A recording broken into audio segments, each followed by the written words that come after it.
Hi everyone, welcome to another episode of Entrepreneur Rush. Today, we're here to talk to you about how to effectively scale your business to new areas. Every entrepreneur on a successful journey will eventually get to a point where they feel like they've saturated their state or country and want to expand to new areas. Emil, we've all got shit to do. Hit us with it. Great question, Thomas. Great question. I think the first thing you want to figure out is sort of, in this process of scaling, do you really want to expand to another area, or are there opportunities in the area you're already in? Have you actually reached the entire segment in the area?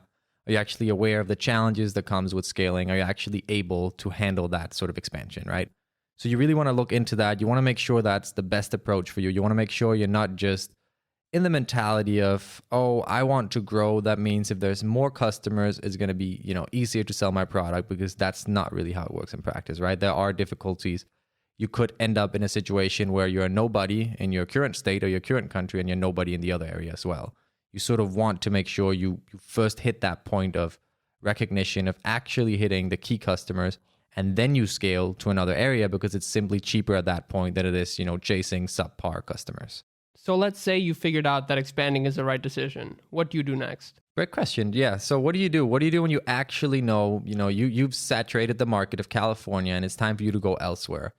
Then it's time to figure out, where do you want to go? There are so many opportunities. The obvious question, or the obvious sort of response that most people come with is, oh, look, I'm in California. I should go to a market nearby because they must be very similar. I'm going to Arizona, or the equivalent in Europe, right? I have a segment in Denmark. We have a lot of customers. Germany is bordering us. Let's go to Germany. Be careful with that. You want to make sure that the area you go to not only, is similar to your market in terms of the interest of the product, but also that the consumers there aren't already, buying these similar products from other customers. If you have a product that's unique in California, but everyone is buying it elsewhere, it's not necessarily going to be the right place to scale to. So try to look to different areas, not just the one next door.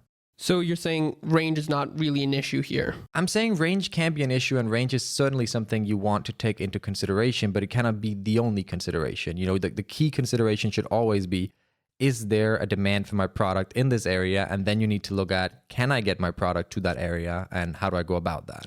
So basically the hierarchy is different than what people would normally think.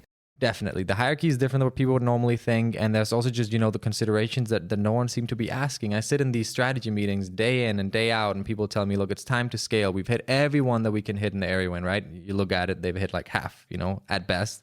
And then they want to scale to the country next door because they're exactly the same. It's time to roll. I'm like, great, let's do it. Let's look into it. Turns out there's 10 competitors there doing the same thing. Half of them are doing it cheaper and the other half are doing it better. Probably not the best place to go to. So you found the area you want to expand to. You've obviously figured out that you need to expand to another area. How do you go about making it happen? Great question. Yeah, there's so many things you want to take into consideration here. I think, it's just there's a giant topic to sort of unveil in a single podcast, really, in a series of podcasts even. But I think there are some key things that you could look at. First of all, you want to look at the takeaways from the area that you're already in. If you've found an area that's similar to yours, that's a great beginning, right? You have customers in your area, you have customers in the new area that would then reflect those. If you get to that point, you can not only utilize information about current customers to sort of build similar setups in your advertising or make your landing pages reflect that. You also have the opportunity to actually take that data and use it to find similar customers in these areas. Tools such as Facebook Business Insights will let you upload audiences. You can take a purchase list and you can actually upload this into Facebook and tell Facebook to find customers that are similar, and it does so amazingly well. Similar things can be done on other platforms, really. So yeah, you want to utilize the data you have. You want to utilize the information you already have so that you can cheaper reach similar audiences on new platforms. So let's just make it a bit more practical here for some of our more marketing-heavy listeners. What you're saying, if you're using Facebook lookalike audiences, you can just take that and basically transfer it to another country? Yeah, definitely. You could take it, transfer it to another country. You could take it, transfer it to another state. So you can say, look, I have these 5,000 customers in, you can even do it by city base, by the way. I have these 5,000 customers in Los Angeles. I would like to find similar customers in San Francisco. And you can bypass the whole process of guessing who your audience is. The whole, look, Facebook, I'm selling this sort of product. That interest is very similar. I'm praying that, that's my customer. No, you're just going to tell them, look, these are the 5,000 customers that I have. These 300 customers have purchased 4 times, and these 250 customers are the absolute best customers I have. find people that share similar interests, that share similar goals, that are likely to buy my product. This is sort of, the typical lookalike audience that we work a lot with.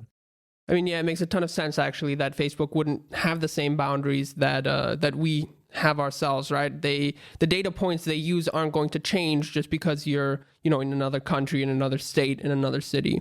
Well, if you have enough data points, certainly not. They don't have the same prejudice we do as human beings. They don't have the same generalizations. They simply look, we have this individual in San Francisco. We have this individual in Los Angeles. We have this individual in Europe. And they will look at several data points to find out what do they actually have that go again and again and again. And if you put enough data in, it's going to hit the mark better than any human being will. Loving it.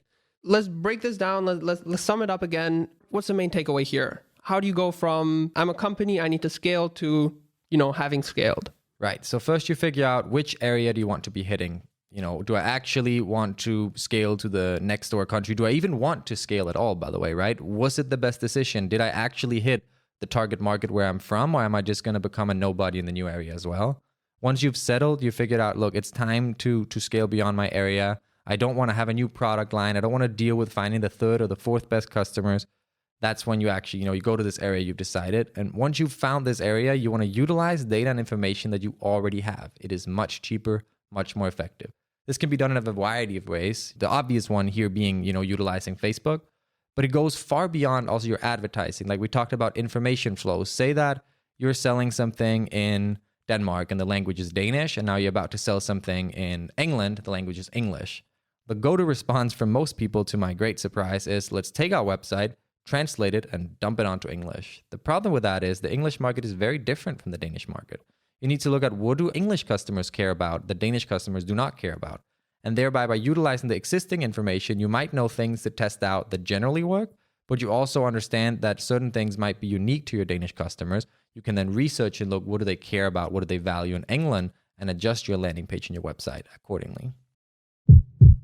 All right, everyone, that's it for today's episode. We hope you enjoyed it and that you found a lot of useful tips, as to how to scale effectively into new areas. It's a super difficult decision, and it's really one that you don't want to rush. You don't want to just take the first opportunity to jump next door because there's more customers. You want to make sure it makes sense. You want to make sure you live up to the requirements and you have the capacity to do so. And you want to make sure that you choose the right area to scale into.